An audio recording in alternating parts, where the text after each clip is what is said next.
여러분 안녕하십니까. 광주 MBC 뉴스투데이입니다. 먼저 오늘의 주요 뉴스입니다. 임시 공휴일 쉬지 않고 일을 하는 중소기업 근로자들이 많았습니다. 부모가 일터로 향하면서 자녀를 맡은 곳도 쉬지 못했습니다. 평일과 다름없는 영업에도 불구하고 업종마다 공휴일 기준이 제각각이어서 소비자들이 혼선을 빚었습니다. 한전이 SK텔레콤과 손을 잡고 나주혁신도시 에너지밸리에서 에너지 신산업을 집중 육성하기로 했습니다. 수십억 원을 들여 지은 영암의 기찬 장터가 일관성 없는 행정과 특혜 시비 속에 수년째 방치되는 등 파행을 빚고 있습니다. 한국전력은 나주혁신도시 에너지밸리에서 에너지 신산업을 집중 육성한다는 계획입니다. 여기에는 우리나라를 대표하는 통신기업인 SK텔레콤도 뜻과 역량을 한데 모으고 있습니다. 어떤 사업인지 이계상 기자가 전해드립니다. 운전자가 손을 뗐는데도 차량이 문제없이 도로 위를 달립니다. 엑셀이나 브레이크도 필요에 따라서 차량이 스스로 반응합니다. 충전소를 혼자서 찾아가 자율적으로 충전을 한 뒤 주차장으로 되돌아오는 이런 자율주행 전기차 개발을 위해서 한국전력과 SKT가 자금과 기술력을 함께 투입하기로 했습니다. 또 세계로 더 나가기 위해서는 지금보다는 우리가 훨씬 더 빠른 속도로 고민하고 연구하고 투자하고 또 성과를 내야 되겠더라. 이번 프로젝트를 위해 두 기업은 오는 2020년까지 5천억 원을 공동 투자하기로 하고 나주 빛가람 혁신도시에 협력센터를 설립해 본격적인 사업 추진에 나섰습니다. 주요 사업 분야로는 전기차 충전 인프라 공동 사용과 전기차 자율주행 기술 개발, 4세대 전력 시스템 구축 등입니다.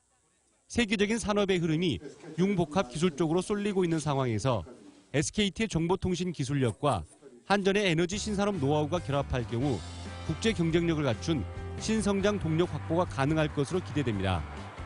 에너지와 IT를 융합한 IT 에너지 산업을 여기서 본격적으로 펼쳐질 것이 많이 기대가 됩니다. 한전과 SKT가 힘을 모아 친환경 에너지 신산업을 선도하게 될 경우 빛가람 에너지밸리 구축 사업도 한층 더 탄력을 받을 것으로 전망됩니다. MBC 뉴스 이계상입니다.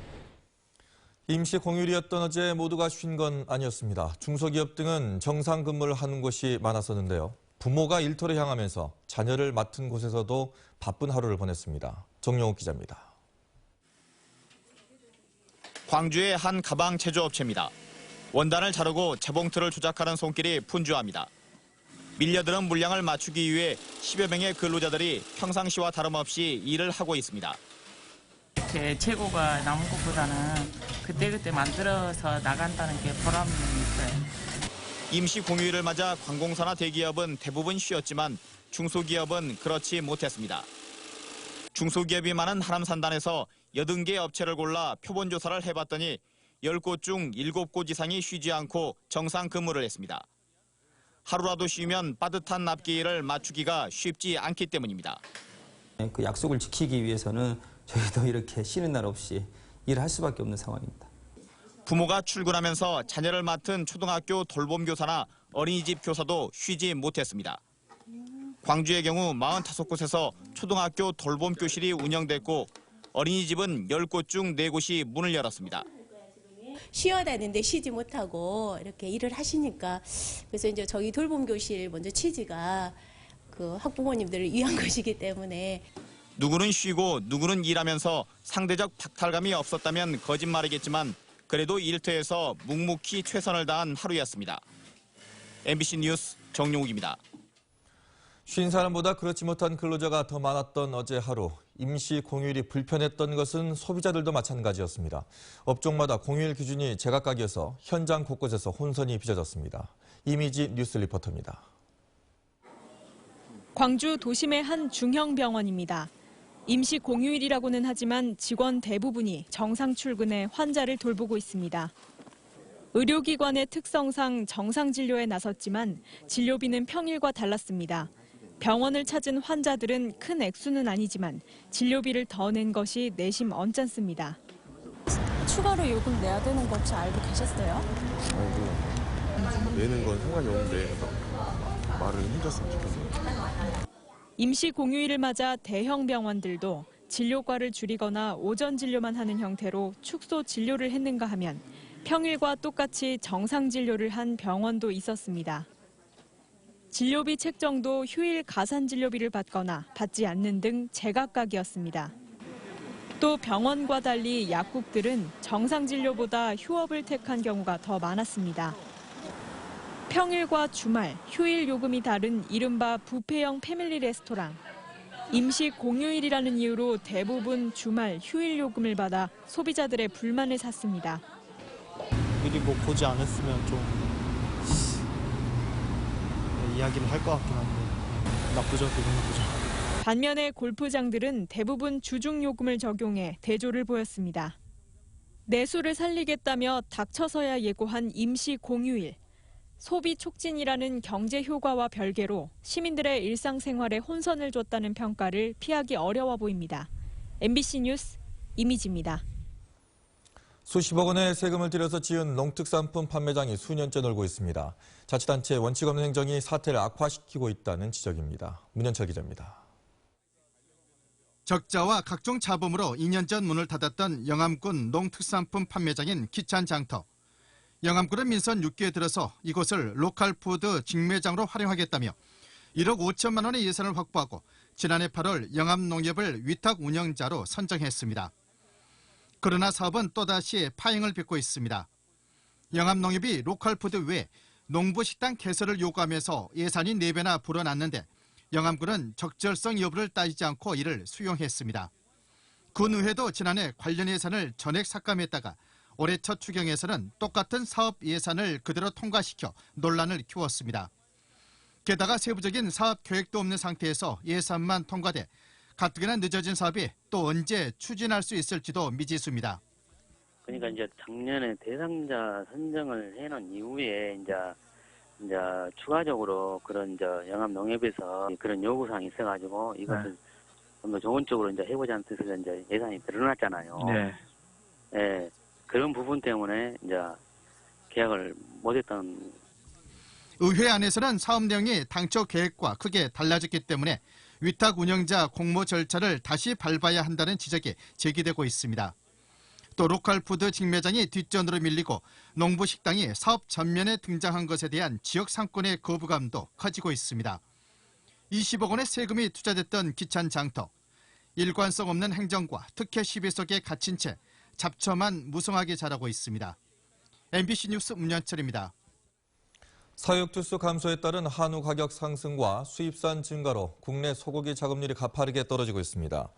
농촌경제연구원에 따르면 2013년 50.1%였던 소고기 작업률이 지난해 46.2%, 올해는 40% 초반까지 하락하고 2019년에는 40%대가 무너질 것으로 예상됩니다.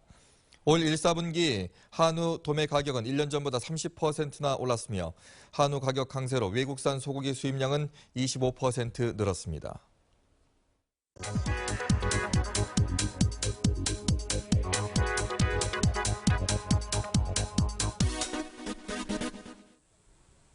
전월세를 내기 힘들거나 집수리 비용이 부족해서 지원이 필요하신가요?